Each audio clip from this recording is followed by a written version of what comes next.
Lindsay gave me this report. We divided our report into two. So the first report is Jean Lindsay lives in the Durban area, and she's in contact with 40 conservancies in that area.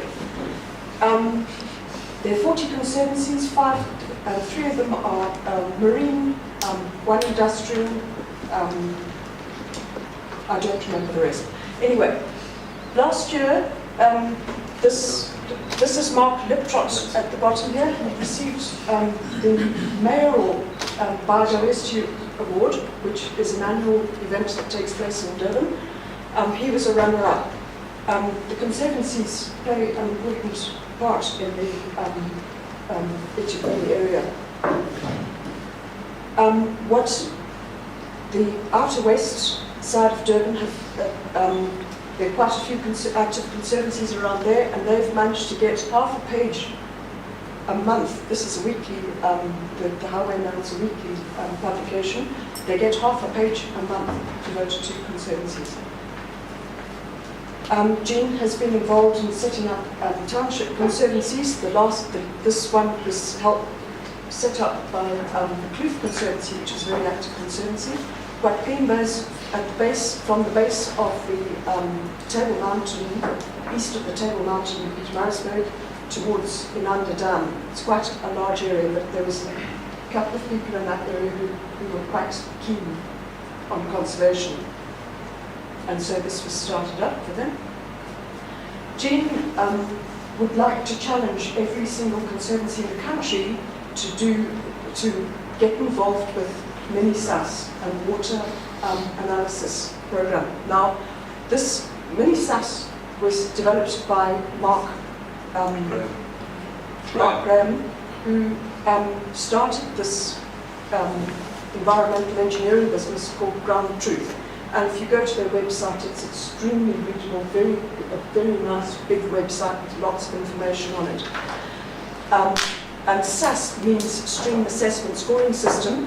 If you are a company, you want to do a proper assessment of your stream, you do a SAS assessment, and it costs about 3,000 rand. But they developed a mini SAS program, which is available to schools, to conservancies, and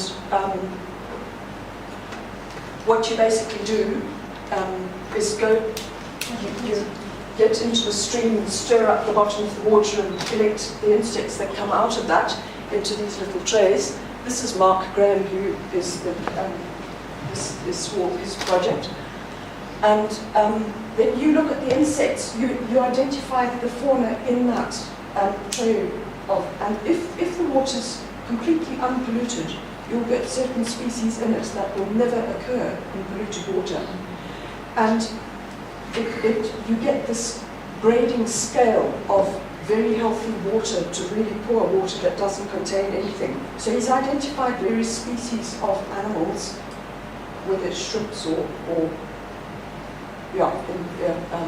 invertebrates. Whatever's in that tray of water, you can scale the water as a gauge its quality, and it's been very successful. These particular pictures are on the Kloof. It's on Ground Truth website, but Kloof also put these pictures up there. That was their Kloof days.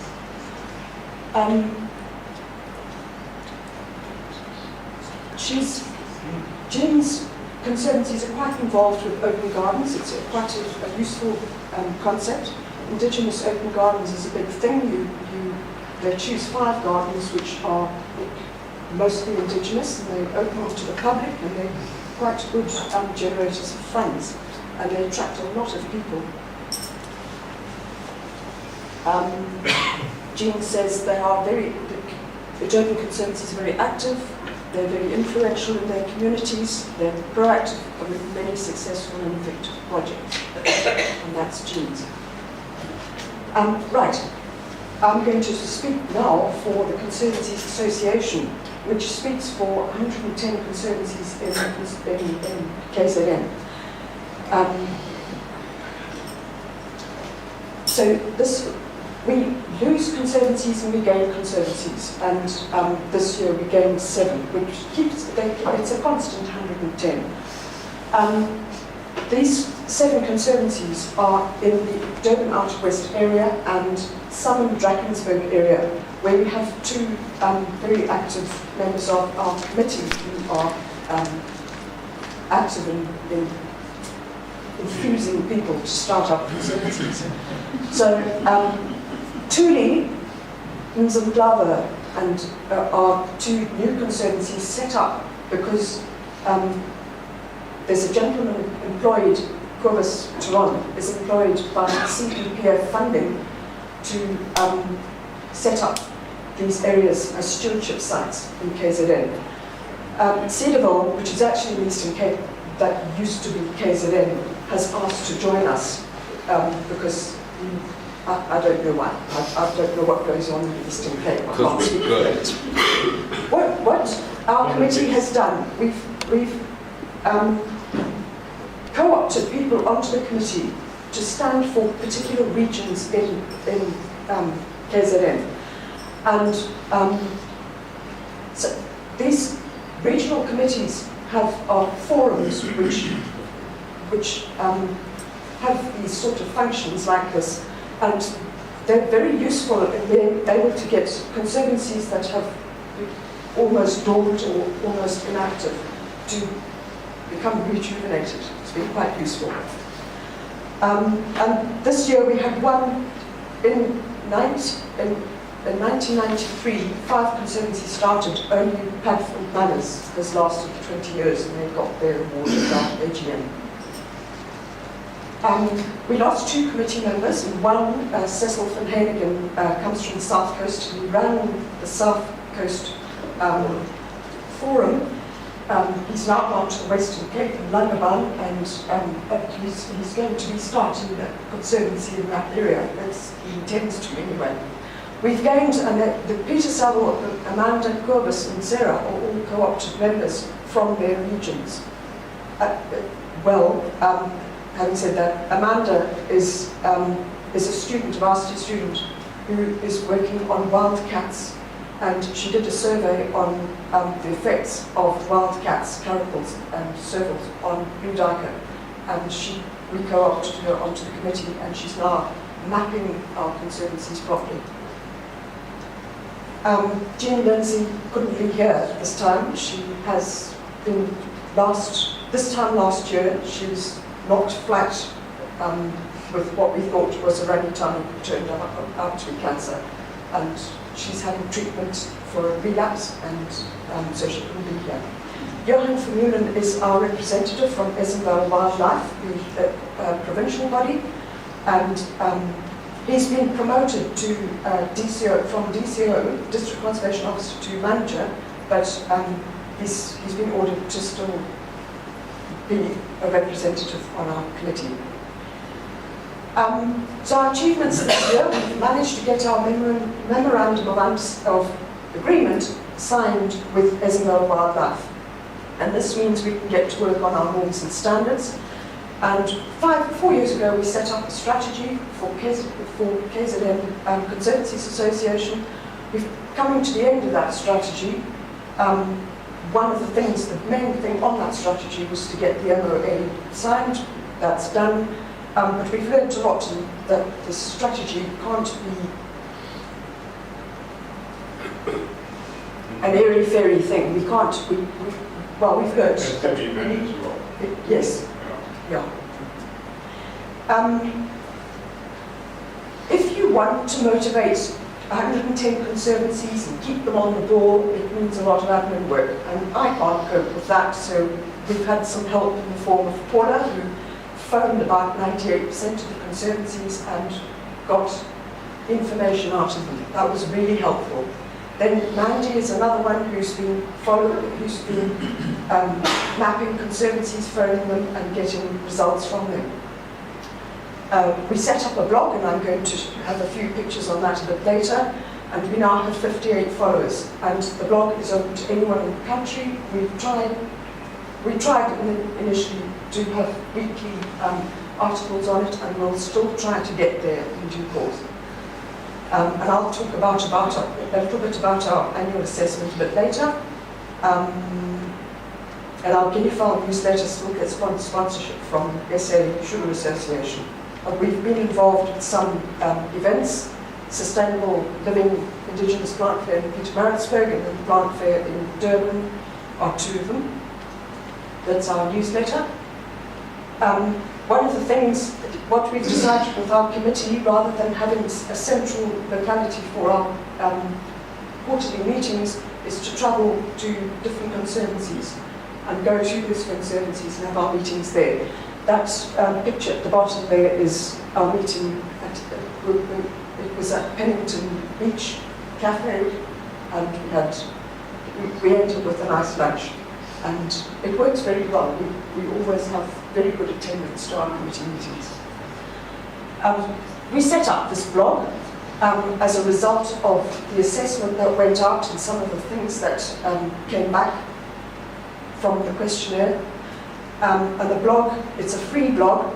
You go to wordpress.com and you can set up a free blog, and if you want more fancy things, then you start paying. But this is free. You get as many pages as you like, and you can put in 3 pictures and a background picture on each page, and that's, yeah.